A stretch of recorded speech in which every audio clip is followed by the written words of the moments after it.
that asks how you're going to answer that CEO. You both said, of course, that you'd like to see the MNPS schools become the envy of all, and we all want to see people decide to move into Davidson County, now Williamson County, because of our schools.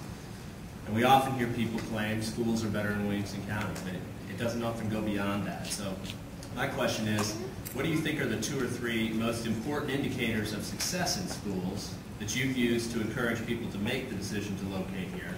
Or in other words, if you met a family or that CEO thinking of locating to Williamson County as opposed to Davidson County for better schools, by the end of your first term, what successes will you be able to point to in persuading them to stay?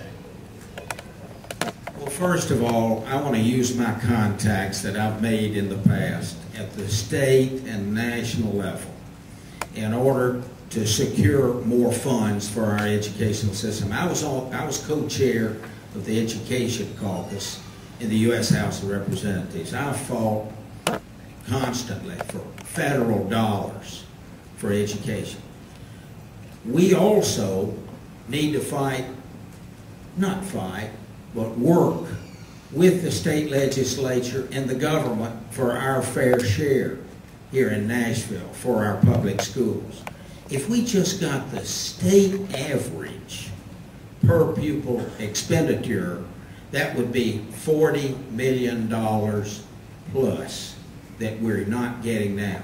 Now, on a per pupil expenditure, we're almost at the top right now in the state of Tennessee. But what's a tragedy is that there are only 2 school districts, and remember now, we've got 95 counties in Tennessee, but there are only 2 school districts in the entire state of Tennessee that could be taken over by state government and by state officials today, and Davidson County Public Schools are one of those schools. So yes, we got some work to do, and we've got to work together to improve our schools. And as I said a while ago, we need to help our kids when it comes to pre-K. We know that the 3rd grade is how we base the number of jail cells in the future on how a child does in the 3rd grade. If they can't read or write, or they're frustrated and anxious, that sort of speaks loudly and clearly as well. And yes, vocational education, I want to put more emphasis there. I want to have a review board when you've got 5 unexcused absences. You know, I want to bring a child in the family and ask them, what's going on in your child's life? I think we've got to have more answers now, not later, to improve our schools. And we're going to get those answers. Thank you.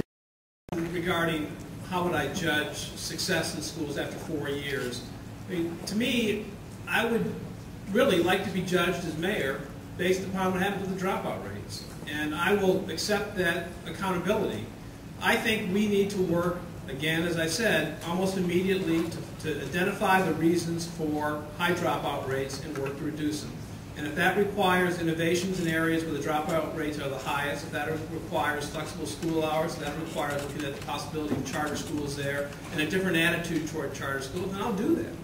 We've got to take steps to do that, and I would say at the end of 4 years, if we have seen measurable, concrete results in reducing dropout rates, that would be one indication of success. Another indication of success that I would look to is additional parental involvement. You know, the #1 indicator of success in education, no matter what school it is parental involvement. And again, that's not something that the government can sit up here and say, well, we're going to pass an ordinance and require parental involvement. You've got to encourage it, you've got to educate people to do it, and you've got to make it easy. I mean, I've run into, during this course of this campaign, a lot of parents who are very interested in being involved, but because of work demands, travel demands from where they live to where the school is, are unable to do so. I would work with the schools to try to make it as easy as possible for parents to do it. Metro has done a good thing recently in the last 8 years where we give parents time off to go to parent-teacher conferences. I would certainly encourage every private industry in Nashville to do the same so that parents can be involved. I would hold, another way for a mayor can actually influence schools, I would hold town hall meetings with the mayor and parents in schools to find out what the issues are that parents have, because the best way you learn about things is to actually reach out and listen. I think another area that would be a good indication that we're making progress on my goal of making our schools competitive with or exceeding in quality the surrounding counties, which I think is so critical to our long-term future, is to really see some progress in the middle schools.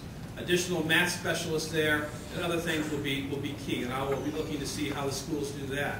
And then another area that we haven't talked a lot about in the campaign, which I've become a bit more familiar with from meeting with parents, is the need for us to do better in special education.